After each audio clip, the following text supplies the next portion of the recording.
अस्सलाम वालेकुम भैया, मैं हूं रेहान कनाडा से। उम्मीद है आप लोग सब खैर खैरियत से होंगे। आप लोग देख रहे हैं मेरा यूट्यूब चैनल और फेसबुक पेज। मैं आज जो बात करना चाह रहा हूं आप लोगों से, देखिए माशाल्लाह से आप लोग टिकटॉक के ऊपर जो है मुझे बहुत अच्छा रिस्पांस दे रहे हैं, बहुत अच्छी मेरी व्यूअरशिप बढ़ रही है। यूट्यूब पर भी चल रहा हूँ और फेसबुक के ऊपर भी माशाल्लाह से मेरी रीच काफ़ी बढ़ रही है। लोग मुझसे सवालात भी कर रहे हैं।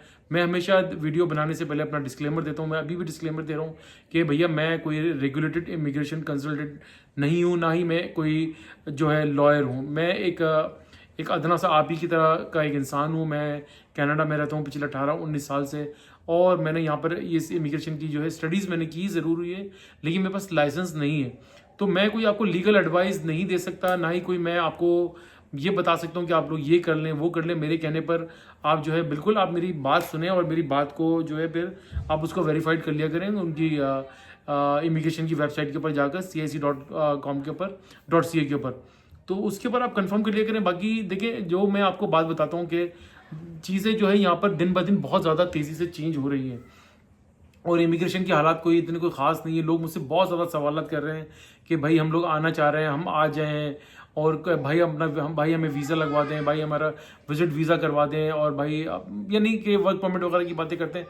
कुछ लोगों ने मुझसे ये भी सवालत करे कि भाई उनको जो है कनाडा से किसी कंपनी ने जो है वर्क परमिट की ऑफ़र की हुई है, साथ में जो है वो रिहाइश भी दे रहे हैं, खाना पीना भी दे रहे हैं। ये देखें, ये सारी बातें जो है ना, ये मैं आपको 10 बार बता चुका हूँ कि ये सही नहीं है। ये झूठ बोलते हैं लोग आपसे, और आप लोगों से सादा लोग होते हैं। आप लोग बाहर बैठे, पाकिस्तान में बैठे हुए हैं या इंडिया में बैठे हैं, और आप लोग एक डेस्परेट होते हैं कि यार हम किसी तरीके से बाहर निकल जाए। मुझे पता है पाकिस्तान के कोई जो है माशी हालात कोई अच्छे नहीं है, जॉब मार्केट बहुत ज़्यादा ख़राब हुई हुई है वहाँ पर, कारोबारी हालात भी वहाँ पे अच्छे नहीं है। इसलिए लोगों के पास कोई डिसीजन कोई कुछ करने को नहीं आता, तो वही सोचते हैं कि चलो यार अपने घर की कुछ चीज़ें बेच कर, अपना प्रॉपर्टी या अपनी वाइफ के या अपनी वालदा के गोल्ड वगैरह बेच कर हम जो है बाहर चले जाएं और हम जाके अपने घर में से एक बंदा कुर्बानी दे दें, विच मेक सेंस।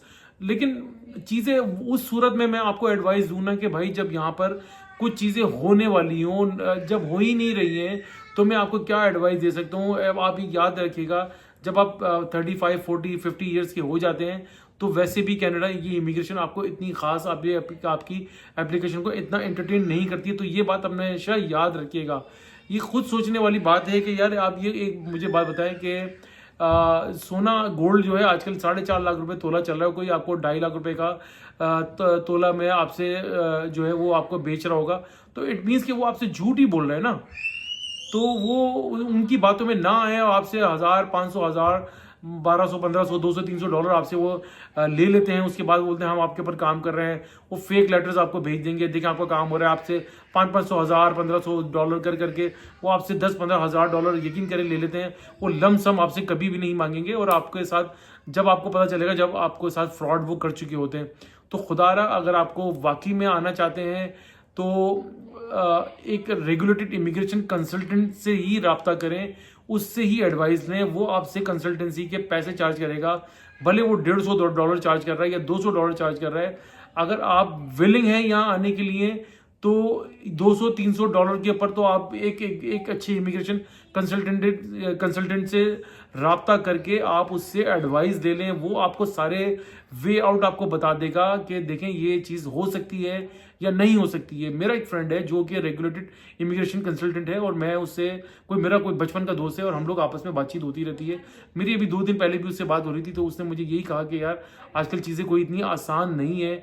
और मैंने इसको यही कहा कि यार लोग मुझसे बहुत ज़्यादा सवाल कर रहे हैं, और मैं इनको जवाब भी दे देता हूँ मैं। और तो फिर सिंपल सी बात है कि अगर आप चाहते हैं तो $200-300 अगर आप स्पेंड करना चाहते हैं सिर्फ आपसे जो है वो एडवाइस लेने के, आपको एक अच्छी हेल्दी एडवाइस मिलेगी। कोई ऐसी एडवाइस नहीं मिलेगी कि भाई कोई हाँ आ जाओ। जो यकीन करें, याद रखिएगा, एक फ्रॉडी की निशानी वो जो आपको कोई बंदा बोले ना कि यार मैं क्या, आप उसको बोले मैं कनाडा आना चाहता हूँ, वो आपको बोलेगा आ जाओ, कोई मसला नहीं है, मैं करा दूंगा, मेरे जानने वाले हैं, मैं वर्क परमिट निकाल दूंगा, मैं आपका विजिट वीज़ा करा दूंगा, मैं आपका LMIA निकलवा दूंगा, मैं आपको जो है यहाँ पर विजिट वीज़े पर आप यहाँ आएंगे तो मैं आपको जो है क्या नाम है उसका रेफ्यूजी क्लेम करवा दूंगा, मैं आपकी इमिग्रेशन करा सकता हूँ।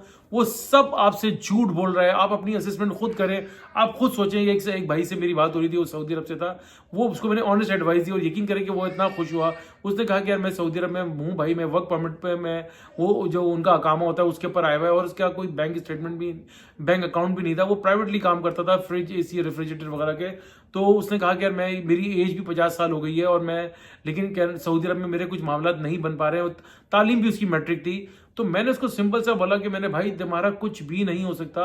अगर आप कनाडा आना ही चाहते हो तो एटलीस्ट आप सऊदी अरब के अंदर अपना बैंक अकाउंट खोलें, अपनी जो छोटी मोटी जॉब करें, सैलरी आपकी वहाँ पर गिरे आकर, ताकि आपको, अगर आप विजिट वीज़ा अप्लाई करते हैं तो आपको, उनको ये तो पता होगा ना कि यार ये बंदा कहीं आप सऊदी अरब के अंदर रह रहा है या दुबई में रह रहा है, ये जॉब करता है, ये इसका जॉब लेटर है, ये इसकी बैंक स्टेटमेंट है, ये इसकी एज है, ये इसके टाइज हैं, कनाडा में क्यों आना चाह रहा है, किससे मिलना चाह रहा है, क्या क्या क्या मामला हैं, किस वजह से ये आना चाह रहा है। आपको सारी चीज़ें प्रूव करनी पड़ती हैं, जब जाके आपको ये सब चीज़ें, आपकी फाइल एंटरटेन होती है। अदरवाइज आपकी पैसे भी ज़ाया, आपका वक्त भी ज़ाया और आपकी मेंटली तौर पर आप डिस्टर्ब भी होंगे। तो कोशिश करें कि भाई एक अच्छे लॉयर से रब्ता कर लें, एक अच्छे इमिग्रेशन कंसल्टेंट से रब्ता कर लें। बाकी इसके अलावा अगर आप यहाँ पर कनाडा के हालात कोई इतने ख़ास अभी नहीं है, मैं आपको अभी भी यही कह रहा हूँ कि कम जो आना चाह रहे हैं वो अपनी ड्यू डिलिजेंस करें, प्रॉपर स्टडीज़ करें और प्रॉपर अपना टाइम लगाएं, सारी चीज़ों को, वेबसाइटों को खंगालें और जो है अगर आपको मुतमईन होते हैं तो अपनी फ़ाइल को लगाएं। अदरवाइज़ कोई ज़रूरत नहीं, आपका वक्त और पैसा दोनों ज़ाया होगा और आप मेंटली तौर पे परेशान भी होंगे। अगर आप अपने मुल्क में हैं, आपके पास कुछ पैसे हैं, तो साइड पर कहीं छोटा मोटा बिजनेस करके अपनी इनकम्स को जनरेट करें। यहाँ पर आने से पहले अपने लिए भैया बहुत रास्ते जो है ना, आपको बहुत पापड़ बेलने पड़ेंगे, बहुत, इतना आसान नहीं यहाँ आकर भी सेट हो जाना, तो इट टेक्स टाइम। तो एनीवे मेरी एडवाइस ये है कि भाई जो मैंने आपको बताना था वो बता दिया। आई होप कि आपको वीडियो अच्छी लगी होगी। वीडियो अच्छी लगी तो भैया लाइक करें, सब्सक्राइब करें, बेल आइकन का बटन जरूर दबाइएगा, शेयर करना ना भूलिएगा, दुआ दीजिए, दुआ लीजिए, दुआ में बड़ी ताकत है। सदका खैरात हो, चैरिटी करते रहा कीजिए, आपको बड़ी बड़ी परेशानी हो और आफत से बचाती है। इंशाल्लाह नेक्स्ट व्लॉग में फिर हाजिर होंगे, तब तक के लिए अल्लाह हाफिज़।